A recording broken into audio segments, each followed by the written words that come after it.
Okay.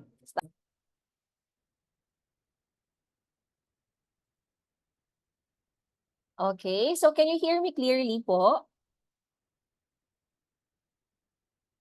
Yes? Guys, sumagot kayo. Yes. All right. Okay. So this morning we will start. I will just give you a brief discussion about insulin before tayo mag-start ng this a checklist. Okay po. So your procedure will be insulin administration using vial and syringe and pen device. So who among you here have already administered medication, specifically insulin, okay, using syringe and vial sa hospital or sa real patient ninyo? Sa actual patient, I mean.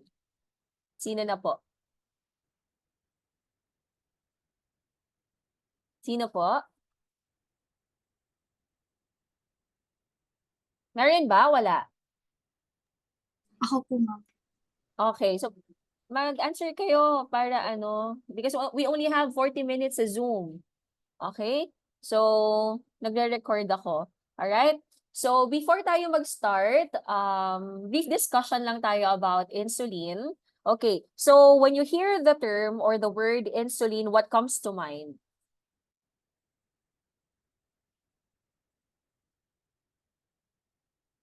What comes to mind?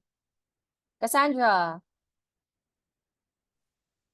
When I hear insulin po, ang naiisip ko po is that it helps in controlling the blood glucose levels in our body.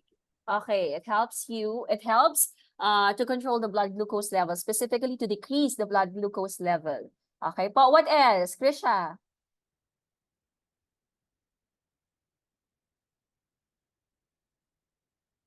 Ikaw, Krisha? Same lang po kay Cassandra, which is, it is a hormone po na naglo-lower po ng level of glucose po sa blood po. Okay, so what disorder or disease is associated with your insulin? Lysandra?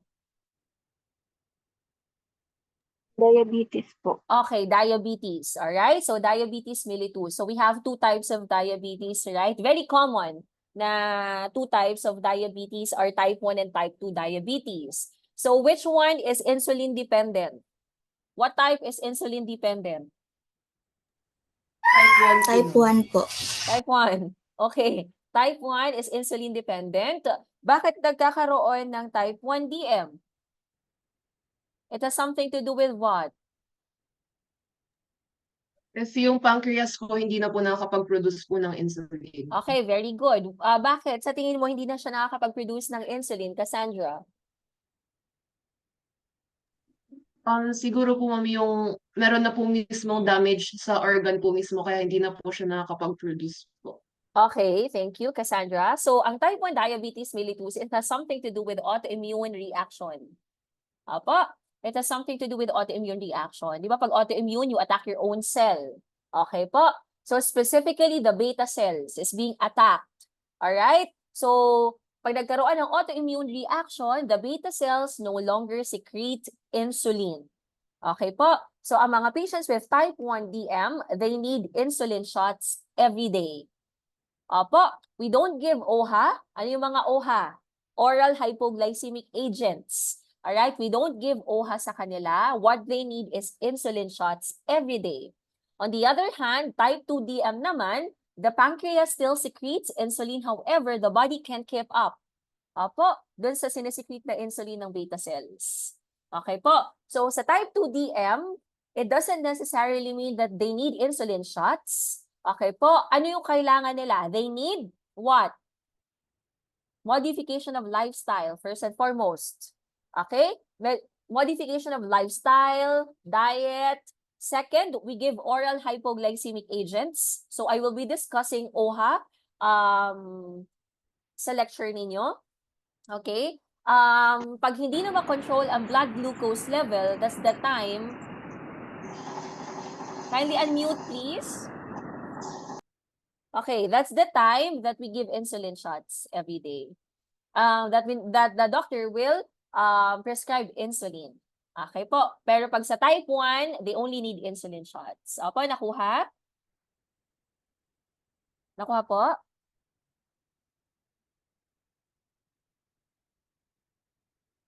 Guys, I need your answer. Nakuha po? Yes. Okay. All right. So, what are the different types of insulin that you know? Ano po yung mga alam niyong insulin?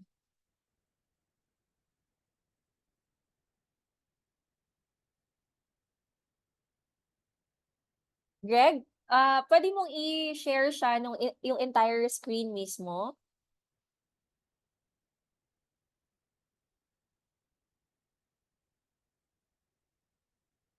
Greg, para malaki? Para malaki siya na ano, na nasa screen.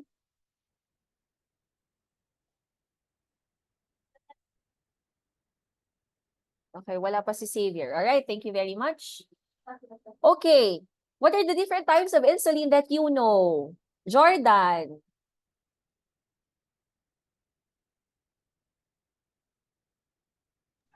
Ma'am, yung alam ko po ma'am na types of insulin po ma'am is yung meron po siya ma'am rapid acting and short acting insulin po. Okay, rapid acting, we have rapid acting, we have short acting insulin, intermediate acting insulin, and very long acting insulin. So these are the types of insulin. And the different types has different agents. Okay? Greg, pwede pong ano na ng slide. Next one. All right, so these are your types of insulin. Kindly take a screenshot or anyway, recorded naman ito. Okay po.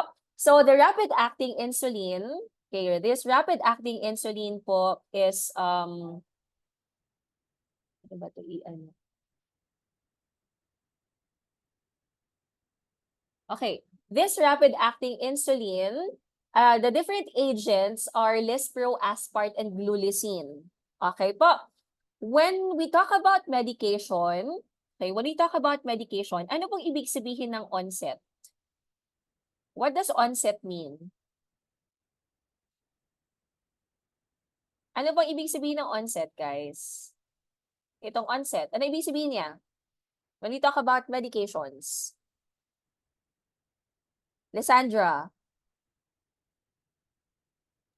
Kung kailan po siya mag-a-affect sa body po natin, kung kailan Okay. gagana. Alright, so when we say onset, this is the time that the medication reaches the circulation and taking its effect. That's the onset. What about peak? Ano ibig sabihin ng peak? Krisha.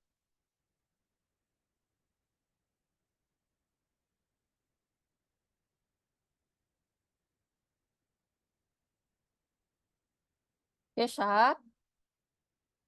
Ano ibig sabihin ng peak ng medication? That is the Yung highest maximum? level, yeah, highest level po ng medication po sa blood. Or that is the maximum what? Maximum ano ng gamot? That's the maximum strength of the medication. Opo, that's the maximum strength. So meaning, ang rapid-acting insulin po, ang rapid-acting insulin, ang peak niya is 1 hour. Okay, so after you administer the medication, okay, yung 1 hour niya, after an hour, that is the time that the medication is most potent. Okay, potent. Ibig sabihin, mas malakas siya. Okay, dyan siya pinakamalakas. Alright? So when we say duration, what does it mean? Duration means that's the length of time that the medication stays in the circulation and taking its effect. Opo. So ang duration niya is 2 to 4 hours, meaning 2 to 4 hours, effective pa yung gamot, yung rapid-acting insulin. Nasa stream pa siya, nasa bloodstream pa siya. Opo. And the rapid-acting insulin is used to treat postprandial hyperglycemia. When we say postprandial, it means after meal. Okay po? Yon. Next, we have your short-acting insulin. Okay, your short-acting insulin is basically your clear insulin. Opo, clear insulin po siya. The very common agent of short-acting, wait lang po.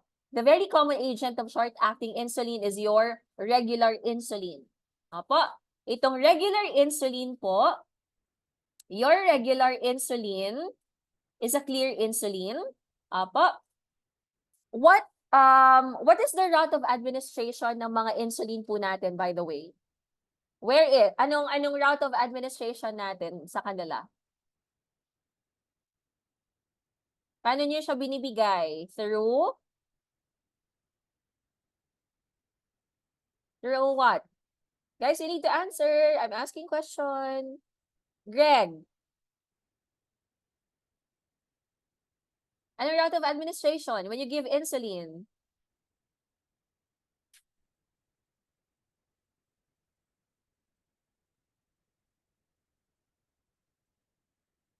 Sheena. Subcutaneous po, ma'am. Okay, subcutaneous. We give these medications subcutaneously. But short-acting insulin is the only type of insulin that can be given through IV. Opo, siya lang po yung pwede nating ibigay through IV route of administration. When? Usually, if the patient has DKA or diabetic ketoacidosis, na very high ang insulin, the doctor will order a short-acting or regular insulin through IV push para mas mabilis yung effect ng medication. Okay? Just so bumaba yung blood glucose level. Okay po. So yon. Next is your intermediate acting insulin. Your intermediate acting insulin, the very common agent is your NPH or your neutral protamine hagedorn. Okay po. This intermediate acting insulin is a cloudy insulin. Opo.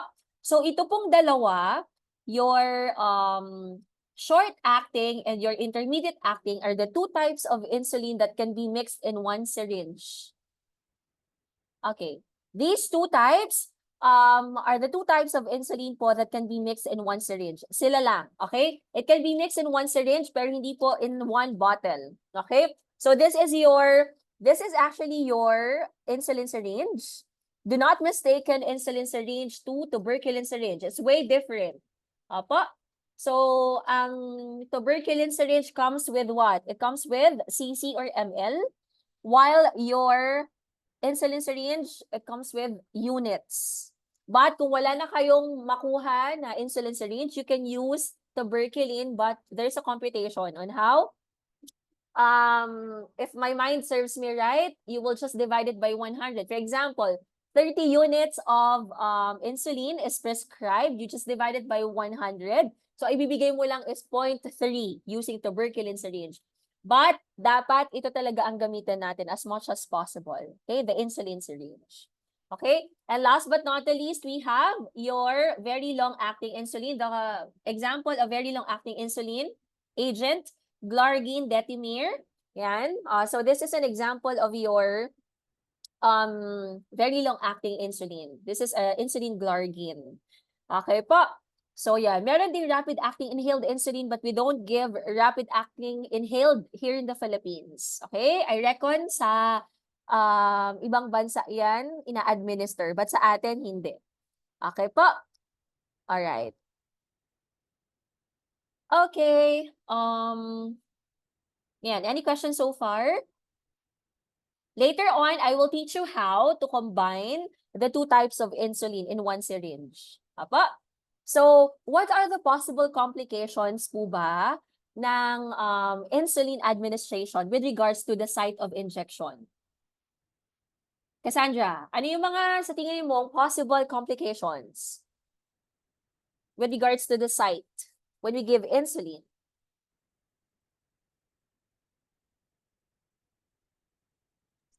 Mali po yung degree ng inject po ng insulin po. Hindi po siya subcutaneous. Ano pwedeng mangyari? What are the possible complications?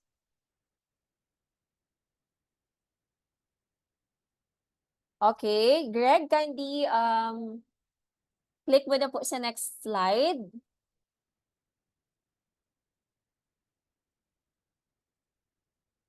Next one.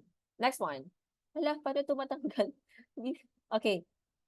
Next slide, please, Greg. Yan. Okay, these are the complications These are the complications of insulin therapy. Okay po. Wait lang. Okay. Alright. Number 1 is local allergic reaction. So, pwede po magkaroon ng local allergic reaction. Pag may local allergic reaction, ano nakikita natin? Sa site, nagkakaroon ng redness, swelling, tenderness, and induration. Okay po?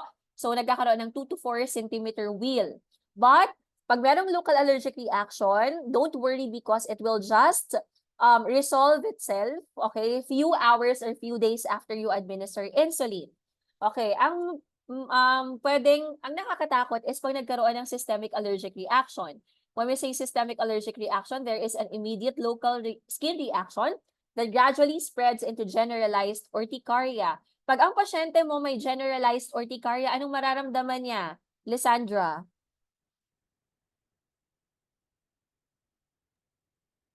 Itchy po, ma'am.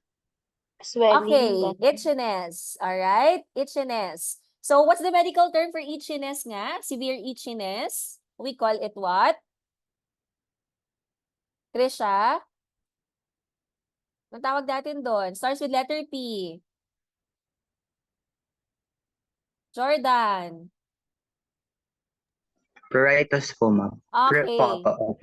Okay, pruritus. Very good. So, pruritus po. Okay? So, pag merong local systemic allergic reaction, this is occasionally associated with generalized edema or anaphylaxis. So, you know that already, ha? Pag nagkaroon ng severe allergic reaction, you need to treat your patient immediately.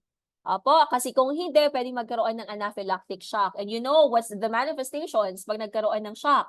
Diba? If your patient is in shock, hypotension, tachycardia, tachypnea. Okay po? So, difficulty of breathing. Alright? So, you need to give medications immediately pag nagkaroon ng severe allergic reaction. Pag upon auscultation, you hear wheezing sound. Okay po, you give what? Bronchodilators. Kasi nagko-constrict yung airway. We can also give corticosteroids. Okay, anti-inflammatory, yung mga zone drugs. Okay, we can give epinephrine if may severe allergic reaction. So those are the medications that we can administer, okay, sa patient pag nagkaroon ng severe allergic reaction. And also, pag nagkaroon siya ng systemic allergic reaction,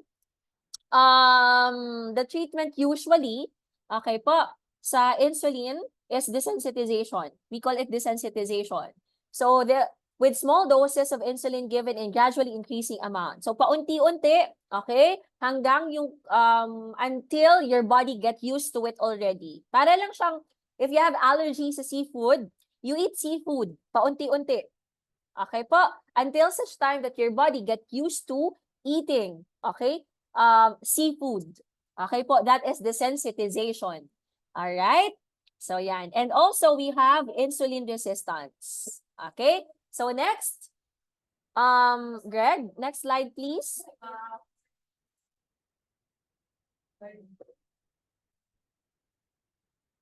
Okay, we have here insulin lipodystrophy. Okay, lipodystrophy is a local reaction or localized reaction in the form of either lipoatrophy or lipohypertrophy.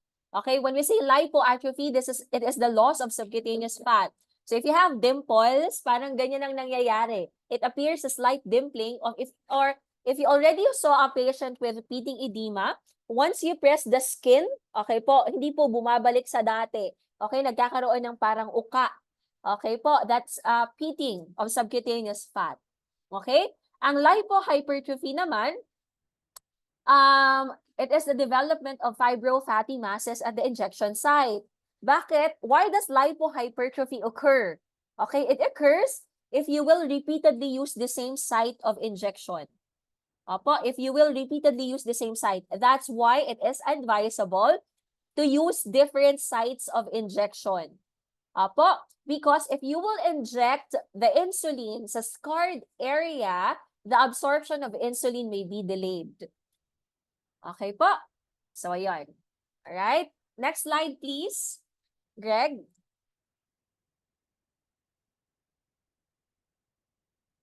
Okay, so this is actually your, ano tawag dyan? insulin pen device. This is an example of insulin pump. Okay, wait lang, Greg. This is an insulin pump. Ang insulin pump po ay directly attached to your subcutaneous fat.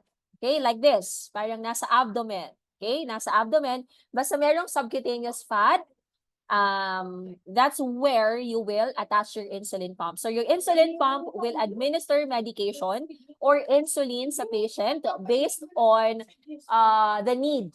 Bless po. Based on the need of your patient. Okay? Kung ilan yung kailangan niyang insulin. Okay po. Sa mga normal individuals, what is the normal blood glucose level? Greg, what's the normal blood glucose level, Greg?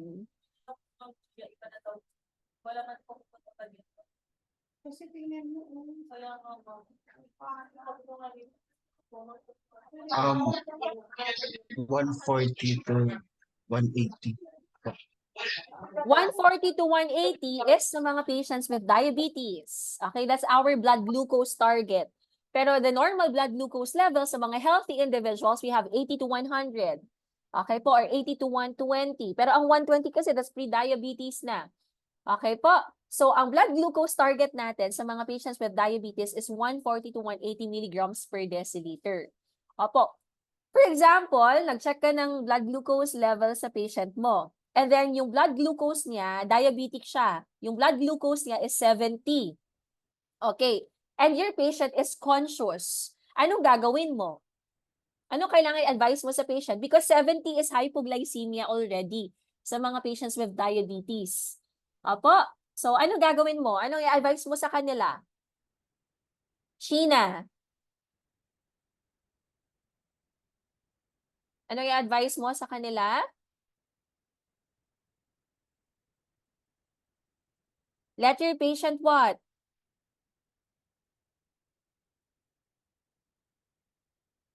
Nandito ba si Sheena? Bakit parang hindi sumasagot si Sheena? Kanina ko pa tinatawag.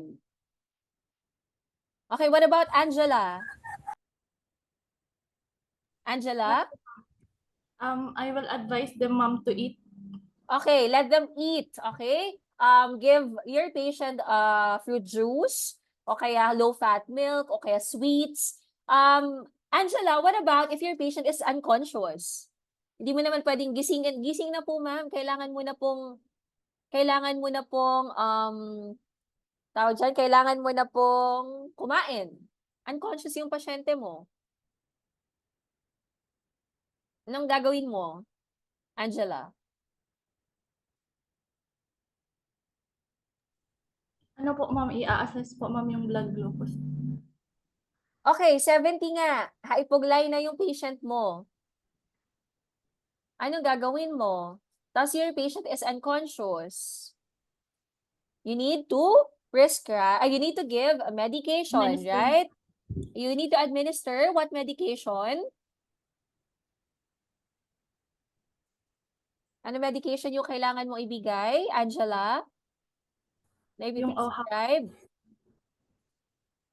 Okay, your patient is unconscious. Hindi man siya makakainom ng ng oral medication. Tsaka, pag binigyan mo ng OHA, mas lalong bababa yung blood glucose. Administer glucose, ma'am. Okay, we administer what? We administer glucagon. So sa atin, we give D50-50. Okay po? Okay, yung dextrose containing glucagon or glucose. I believe it's 25% of glucagon. Okay? Or glucose ang doon sa D50-50. So we administer it intravenously. Okay? It should be administered IV push. However, pag nakita nyo sa hospital, ang ginagawa nila is binobolus nila or IV parang drip. Okay po, hindi nila binibigay through IV push kasi it's 50 ml. And it should be slow IV push. Okay po. So, ayan. Okay, next slide please, Greg.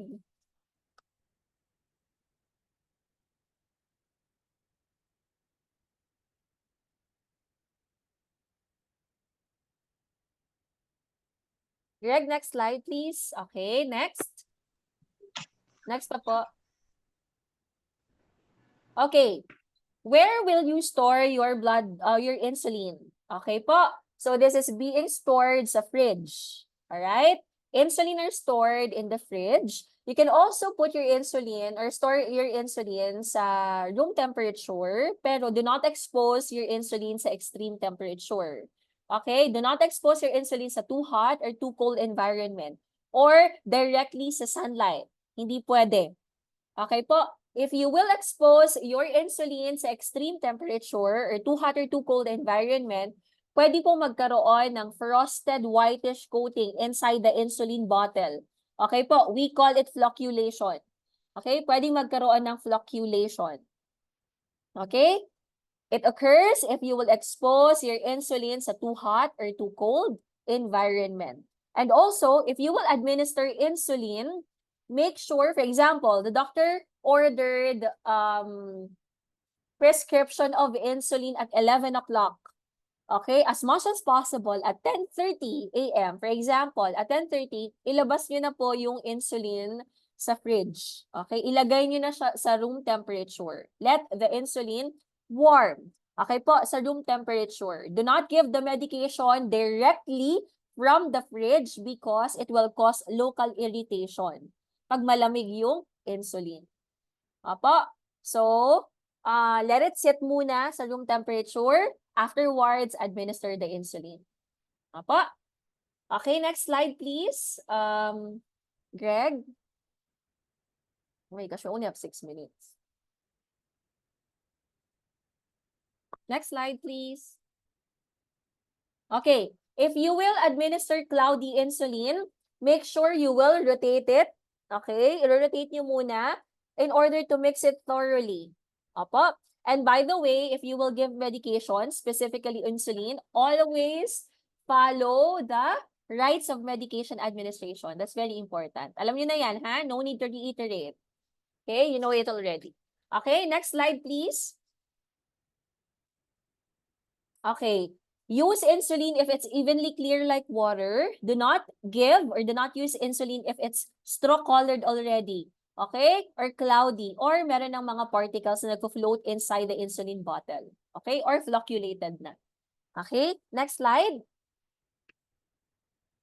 Okay, this is cloudy insulin, which is your NPH. And this is clear insulin, which is your regular insulin. Do not give the medication if meron na siya mga precipitate or residue.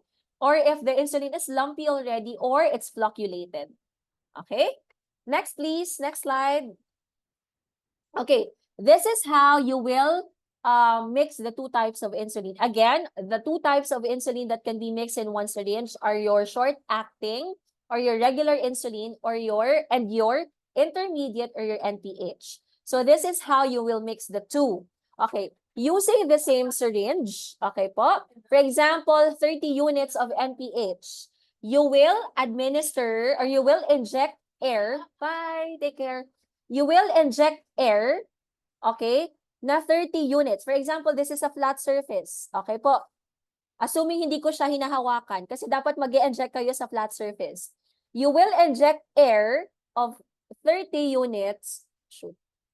30 units of NPH first sa vial ng NPH. Okay, or air sa vial ng NPH. And then using the same syringe, you will inject, for example, 10 units of regular insulin.